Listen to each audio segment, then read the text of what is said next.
To make our blue raspberry slushy scented liquid hand soap, you'll need the following: 320 grams of Craftovator's 3-in-1 body wash base, 3 grams of Craftovator's blue raspberry slushy fragrance oil, and 1 gram of Craftovator's neon blue non-bleed pigment.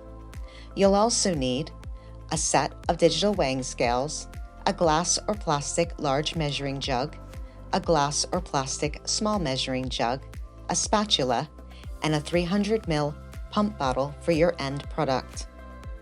First, measure out all your individual ingredients.